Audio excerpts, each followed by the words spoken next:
O çağlar necə də mənə haydılar, könlümə gözümə şəfəq yaydılar. Keçən günlərimi qaytaraydılar, gələn günlərimi qurban verərdim.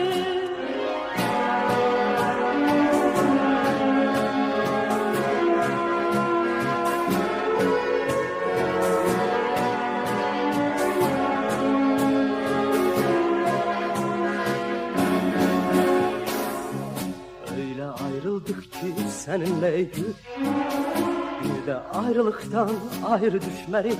Ah bu son hicranın misal müşkül dağdağa rast gelir. Biz görüşmedik, ah bu son hicranın